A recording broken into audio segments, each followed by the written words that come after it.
आज की चर्चा में आपका स्वागत है। जो लोग चैनल पर पहली बार आए हैं तो प्लीज़ सब्सक्राइब कर लें और बेल आइकन भी दबा दें, जिससे कि आने वाली वीडियो की इन्फॉर्मेशन आपको टाइम से मिल जाए। अभी कुछ देर पहले सपना की एक वीडियो आई जिसको देखकर बहुत ज़्यादा शॉक्ड हो गए। ऐसा नहीं है कि मैं ओवर रिएक्शन दे रहा हूँ, मैं ही नहीं, जिन्होंने भी वो वीडियो देखी है वो सब शॉक्ड हैं उसकी वीडियो देखकर, और हज़ारों कमेंट इस थोड़ी सी देर में आ गए हैं उसके ऊपर। कुछ इसके ऊपर बहुत ज़्यादा गुस्सा निकाल रहे हैं कि सपना आप ये क्या कर रही है, और कुछ बहुत ज़्यादा दुख में चले गए हैं, यानी उनको बहुत बहुत बुरा लग रहा है अपने दिल से। सच पूछो तो इसके जो व्यूवर्स हैं वो इसके साथ में इतने ज़्यादा जुड़ गए हैं, और जो व्यूवर्स नहीं भी हैं इसके रेगुलर, उन्होंने जब ये सारी बातें सुनी हैं और इसकी वीडियो देखी हैं तो वो इसके साथ में इतने दिल से जुड़ गए हैं कि उनको अब हर चीज़ महसूस होती है और बुरी लगती है, फीलिंग होती है कि भाई उसके साथ में इतना गलत क्यों हो रहा है और ये लड़की इतनी कमज़ोर क्यों है, जो अपना बार बार सब कुछ देकर अपने आप को मजबूत और स्ट्रॉन्ग साबित करने की कोशिश कर रही है। चलिए पूरी बात बताते हैं कि क्या है वीडियो में। सपना ने आज सुबह ही सुबह छोटी सी एक वीडियो डाली है जो लगभग 6 मिनट की है, और इस छोटी सी वीडियो में उसने ये बताया है कि वो अपना जो रोड चैनल है, जो कि बेसिकली सूरज जी ने शुरू किया था, वो चैनल भी अब वो अंशु को दे रही है। उस चैनल पे उसने खुद जो अपनी वीडियो डाली हुई है वो सारी की सारी वो प्राइवेट कर रही है, यानी कि उस पर नहीं रहेंगी वो वीडियो। पूरा चैनल और इतने सारे सब्सक्राइबर सारे के सारे वो अंशु को दे रही है, और आज के बाद वो कभी भी उस चैनल का उपयोग नहीं करेगी, ना कोई वीडियो डालेगी। अब ये सब सुन के आप भी शॉक हो गए होंगे। अब एक तरफ तो बहुत ज़्यादा गुस्सा है इस बात के लिए कि ऐसा उसने क्यों किया, बहुत ज़्यादा दुख भी है, लेकिन ये जानना भी जरूरी है कि ऐसा उसने क्यों किया और किस मानसिक स्थिति में किया है। ये उसका कहना है कि सब लोग जो उसको ट्रोल करते हैं और हेट करते हैं इस बात के लिए कि वो अपने हस्बैंड का चैनल अभी भी लेकर बैठी हुई है और उसकी आमदनी भी वो ही खाएगी। साथ साथ वो उसको अजीब अजीब नामों से भी पुकार रहे हैं जो वो बेसिकली बहुत गंदे और हेट वाले हैं।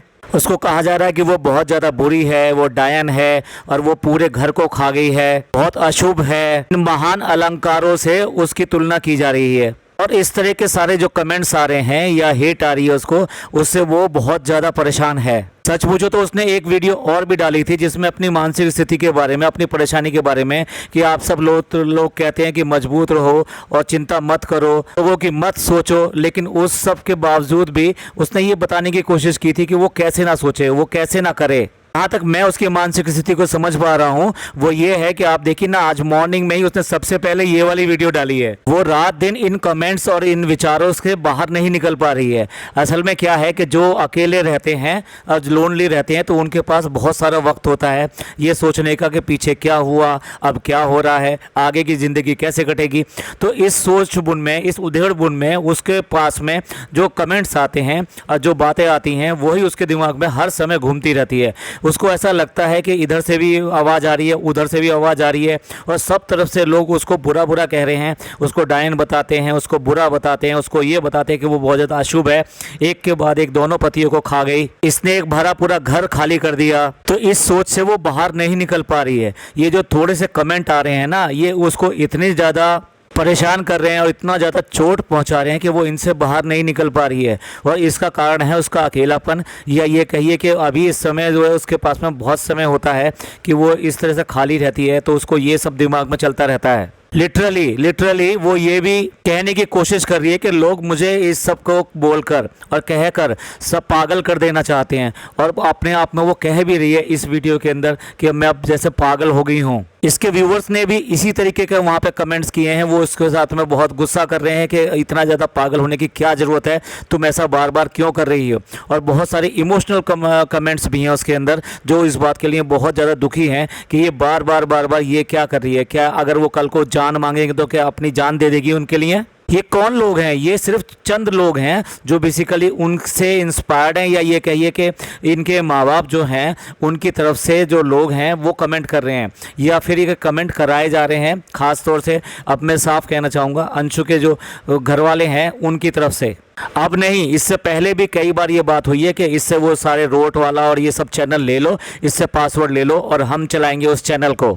इस बात से तो सभी वाकिफ़ हैं, सबने ये बात सुनी होगी। YouTube की बहुत सारी इनकम उन्हें जो है दिखाई दे रही है कि भाई YouTube से पता नहीं कितनी इनकम आएगी उनको, लेकिन क्या होता है कि इनकम आती है कंटेंट से। इनकम सिर्फ उससे नहीं आती है कि चैनल का नाम क्या है, चैनल किसने शुरू किया है। अगर ये चैनल जो है सपना ही चलाती तो इसके कंटेंट जो है वो सारा वो इंटैक्ट रहता और साथ साथ इसके व्यूअर्स सारे जुड़े रहते, क्योंकि वो इन्हीं से जुड़े हुए लोग थे। ये चैनल एक पैट चैनल था जो बेसिकली जेरी और इन सबको दिखाता था। तो वो अब खुद कह रही है इस बात को और कमेंट्स भी कर रहे हैं लोग बाग कि अब जेरी भी नहीं रहा तो अब ये चैनल का क्या मतलब है। लोग ये भी कह रहे हैं कि उसको हम सब अनसब्सक्राइब कर रहे हैं। पता नहीं कितने सारे लोगों ने ये लिखा है कि हम उस चैनल को अब सब अनसब्सक्राइब कर रहे हैं। जहाँ सपना है वहाँ हम हैं, हम वहाँ पर नहीं रहेंगे जहाँ पर सपना नहीं है। तो ये बात अपने आप में साफ दिखाती है कि चैनल जो चलता है वो कंटेंट से चलता है, वो जो लोग बनाते हैं उनको लोग पसंद करते हैं उससे चलता है, ना कि इस बात से चलता है कि चैनल बहुत ज़्यादा हिट है अब वो अगर उससे कोई और चैनल ले ले और उसको वो चलाना शुरू कर दे तो वो भावनाएं, वो उन फीलिंग्स उसके साथ नहीं जुड़ पाती हैं। इसलिए जो सब्सक्राइबर जो होते हैं, वो जो देखना चाहते हैं, जो पसंद करते हैं, वो सब नहीं मिलता उनको वहाँ पर। तो ऐसे चैनल जिसके ऊपर व्यूज़ ही ना आए तो उसमें इनकम कहाँ से होगी। तो ये एक बेवकूफ़ी भरी बातें हैं कि वो चैनल हम ले लेते हैं और हम चला लेंगे, हम कर लेंगे। देखा जाए तो उस चैनल के जो मेन हीरो थे अब उनमें से कोई भी नहीं रहा है, तो उसके चैनल देखने वाले वो किसको देखना पसंद करेंगे। अंशु जो है अभी उतनी ज़्यादा मैच्योर नहीं है और इतनी ज़्यादा बड़ी नहीं है कि वो एक की बजाय दो चैनल चला सके। एक चैनल उसने पहले ही उसको दे दिया था जिसका कि नाम अंशु ने चेंज कर दिया, जो बेसिकली रॉट का शॉर्ट्स वाला चैनल था उसका नाम उसने अब बीइंग अंशु रख दिया है। सपना अपनी वीडियो में ये भी कह रही है कि उन्होंने जो मांगा है वो मैंने सब दे दिया है। मैंने संपत्ति, अपना अधिकार, अपने पैसे सब कुछ उनको दे दिए। अब मैं कुछ भी नहीं मांगूंगी और ज़िंदगी भर मैं उनसे कोई भी इच्छा नहीं रखूंगी कि मैं उनसे लेना चाहती हूँ कुछ भी। आप खुद देख लीजिए, उसने ये सब चीज़ें बड़ी रो के ये सब चीज़ कही थी। उसके बाद में उसने इन सब लोगों का कभी जिक्र भी नहीं किया, कभी बात भी नहीं किया। दूसरी तरफ उसके पास में जो भी ज्वेलरी थी जो कि उसने अंशु के लिए बनाई थी वो भी उसके घर जाके उसने दे दी। एक चैनल तो वो पहले ही अंशु को दे चुकी थी। अब कोई भी चीज़ उनकी ऐसी यहाँ पे नहीं रह गई है। अब देखा जाए तो ये बच्चे किसके हैं, ये बच्चे उनके उस घर के नहीं हैं तो और किसके हैं। जो माता पिता होते हैं वो दोनों के होते हैं, घर वालों के होते हैं। तो क्या उन बच्चों का किसी चीज़ पे कोई भी हक नहीं बनता? सारी चीज़ आप ले लोगे, सारी चीज़ ले लोगे। वो साफ साफ कह रही है कि आपको पता है कि मैं जो है प्रेशर में आ जाती हूँ और मैं सोचने लगती हूँ और मेरा दिमाग बिल्कुल पागल हो जाता है और मैं वो चीज़ उस पागलपन में कर देती हूँ। इसलिए जानबूझ के मेरे से ये सब चीज़ें कराई गई हैं और मैंने एक एक करके अपनी सारी चीज़ें उनको दे दी हैं। और आगे भी मैं इनमें से किसी भी चीज़ की इच्छा नहीं करती हूँ, ना उनके लिए मांगने जाऊँगी। अब एक ये लास्ट चैनल रह गया था, इसके लिए भी कमेंट कर करके उसको हिट दे के ये काम भी मुझसे करा लिया, यानी उससे करा लिया और उसने आज ये चैनल भी उसने अंशु को दे दिया। ये टोटली डिसीजन जो है सपना ने लिया है और ये जो डिसीजन है ये उसने बहुत ज़्यादा ओवर थिंकिंग करके लिया है। वो बोल रही है साफ साफ कि मैं बहुत ज़्यादा ओवर थिंकिंग करती हूँ और इस ओवर थिंकिंग में ये सारी चीज़ें आती हैं। अब मैं जल्दी 3-4 कमेंट लेना चाहूँगा। उसमें से वो कमेंट लेना चाहूँगा सबसे पहले जो कि सपना ने पिनअप किया था, लेकिन ये सोच के कि उसके पिनअप करने के भी बहुत सारे अर्थ निकाले जाएंगे तो उसने उस कमेंट को फिर अनपिन कर दिया। कितनी ज़्यादा ओवर थिंकिंग करती है, कितना ज़्यादा सोचती है ये, अपने आप को कितना ज़्यादा अच्छा बनने की कोशिश करती है। आप जितने ज़्यादा अच्छे बनने की कोशिश करोगे दुनिया आप में उतनी ज़्यादा कमियां ढूंढेगी और दुनिया कुछ ना कुछ बोलेगी और कुछ ना कुछ कहेगी और उनके कहे अनुसार आप करते चले जाओगे तो क्या एक दिन हमको खुद को ख़त्म कर लेना चाहिए। चलिए कमेंट पढ़ते हैं ये आपके स्क्रीन पर। थोड़ी सी गुस्से में हाश भाषा है तो इसलिए मुझे माफ़ कीजिएगा। सत्यानाश, ये क्या कर दिया, मतलब जैसे लोग नाचने को कहेंगे वैसे ही तुम नाचती चली जाओगी। एक दिन मर जाने को कहेंगे तो फिर मर जाना। वेरी गुड सपना, ये उम्मीद नहीं थी। दिल तोड़ दिया आज तुमने और महान मूर्ख हो तुम। और सही में वो बोलेंगे कि पुराने वीडियो हटा दो तो उनको भी हटा देना। बेटियों के लिए मत सोचो, बस सारी दुनिया के बारे में सोचो।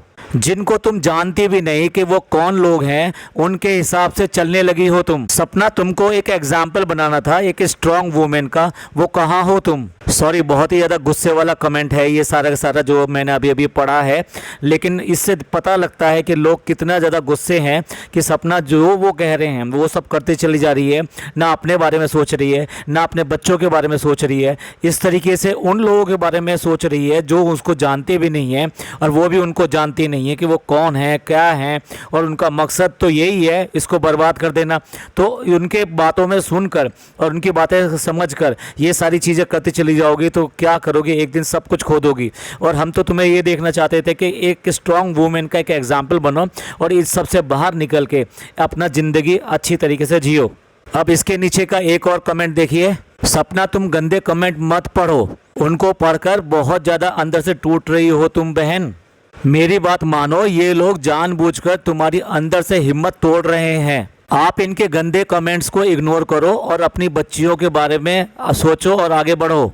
आपकी बेटियां आपकी हिम्मत हैं और तुम आगे बढ़ो। माता रानी और नारायण जी आपको और आपकी बेटियों को हमेशा खुश रखें और ढेर सारी खुशियां दें। एक दिन सब ठीक हो जाएगा। इन्होंने सेंसिबल तरीके से अपना दुख भी जाहिर किया, उनको रास्ता दिखाने की कोशिश करी कि इनको कमेंट्स पे ध्यान मत दो, इनके कमेंट्स पे ध्यान दे के तुम अपना और अपने बच्चियों का जीवन खराब करोगी। तुम्हारी बच्चियां तुम्हारी हिम्मत हैं और उनकी हिम्मत में ही तुम्हारी हिम्मत है, और इस तरीके से तुम आगे बढ़ोगे। भगवान तुम्हें खुश रखेगा और सारी खुशियाँ देगा। एक दिन सब दिन ठीक हो जाएगा। एक और कमेंट देखिए अपनी स्क्रीन पर। आप लोगों की बातों में आकर अपना सब कुछ छोड़ते जाओगे, ये गलत है। जुर्म करना गलत है, लेकिन उससे भी ज़्यादा गलत जुर्म को सहना है। आप तो सह रही हो, क्या आपने सोचा है कि इसका आपकी बेटियों पर क्या असर पड़ेगा? द रोड पर आपका सबसे ज़्यादा हक है। प्लीज़ हर बात पर झुको मत। इन्होंने एक तरीके से सही कहा है कि अगर कोई जुर्म हो रहा है और जुर्म को लगातार अगर तुम सहते जा रहे हो तो वो भी अपने आप में एक जुर्म है, क्योंकि खाली आप अपने साथ ही नाइंसाफ़ी नहीं कर रहे हो, आपके साथ में 2 छोटी बच्चियां भी हैं, ये उनके साथ में भी बहुत नाइंसाफ़ी है, उनके साथ में भी बहुत जुर्म है। आज वो इस लायक नहीं है वो बच्चियां जो अपनी आवाज़ उठा सकें, उनकी आवाज़ तुम हो। तो तुम्हें अपने आप में बहुत मजबूत बनना पड़ेगा, कठोर बनना पड़ेगा, इन सबको सहने के लिए तैयार रहना पड़ेगा, इग्नोर करना पड़ेगा इन सारे कमेंट्स को, इन सारे लोगों को, इन सारे हेटर्स को। अब इसके नीचे एक कमेंट देखिए जो कि बहुत सारे लोगों ने किया है कि वो रोड चैनल को अनसब्सक्राइब करना चाहते हैं क्योंकि ना उस पर जहरी है और ना ही सपना है।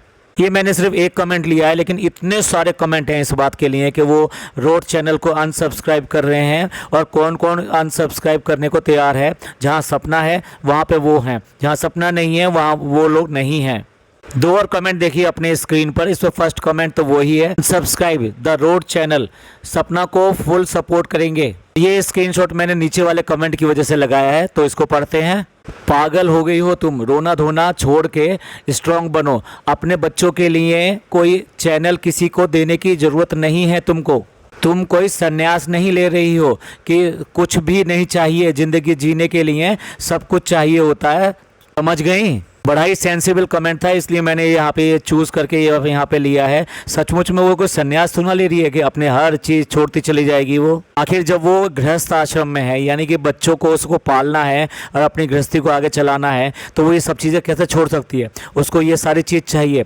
कल ही हमने एक वीडियो अपलोड की थी जो बेसिकली महाराज सत्यानंद जी के ऊपर थी कि उन्होंने किस तरीके की सलाह और उसको दिया था रितु तनेजा को, जो कि फ्लाइंग बी वाली है। उनके लाइफ में भी बहुत ज़्यादा प्रॉब्लम चल रही है, तो उन्होंने भी यही प्रश्न किया था कि अगर वो उन बच्चों को छोड़कर अपने भगवान में ध्यान लगाएंगी तो बच्चों का क्या होगा, और अगर वो बच्चों को के साथ में रहती हैं और बच्चों का लालन पालन करती हैं तो कहीं भगवान नाराज़ तो नहीं हो जाएंगे। तो उन्होंने बहुत साफ कहा था कि आप गृहस्थ जीवन में हैं तो आपका धर्म जो है उस गृहस्थ जीवन को निभाना है। आप अपनी बच्चियों का लालन पालन अच्छी तरीके से करो और ज़रूरत पड़ने पर ही आप अपने हक की आवाज़ उठाओ, वरना अगर आप कर सकते हो और खुद कर सकते हो तो आपको उसको करना चाहिए। बच्चियों का हक जो है एक दिन अपने आप ही जब वो बड़ी हो जाएंगी वो मिल जाएगा। तो यहाँ सपना से भी यही कहना है, वो कोई संन्यास नहीं ले रही है, वो गृहस्थ आश्रम में है तो उसे इन सब चीज़ों की आवश्यकता है। बिना लड़ाई झगड़े के वो अपने इन चीज़ों का पालन करे और अपने धर्म का पालन करे, और धर्म उसका गृहस्थ जीवन है। और गृहस्थ जीवन में उसने दोनों बच्चियों को देखभाल करनी है और उनको आगे बढ़ाना है, तो उनके लिए जो भी कुछ करना है वो करे। लेकिन ये इस तरीके से अगर इन बातों पे ध्यान देगी तो उसका जीवन कभी भी सुखी नहीं हो पाएगा। तो फिर क्या, एक बार बताइए, अगर वो अपने आप को इस तरह से ख़राब करती चली जाएगी तो फिर इन बच्चियों का क्या होगा? एक दिन इन बच्चियों को देखने वाला कौन होगा? जो लोग इनकी परवाह बिल्कुल नहीं कर रहे हैं, क्या वो आके देखेंगे? आज एक वीडियो कॉल के बाद में, उसके बाद में कोई भी मैसेज नहीं है उनका, कोई भी वीडियो कॉल नहीं है, तो फिर आप कैसे मान सकते हैं कि वो इन बच्चियों के लिए चिंतित हैं और इन बच्चियों की देखभाल करेंगे? तो ये अपने आप में बहुत बड़ा प्रश्न चिन्ह है। आप लोग इस सब के बारे में क्या सोचते हैं और आप किस तरीके से सपना को हिम्मत देना चाहेंगे, प्लीज़ कमेंट करके ज़रूर बताइएगा। ये पॉडकास्ट आपको अच्छा लगा हो तो प्लीज़ लाइक कीजिए, सब्सक्राइब कीजिए, शेयर कीजिए। थैंक यू, धन्यवाद, शुक्रिया।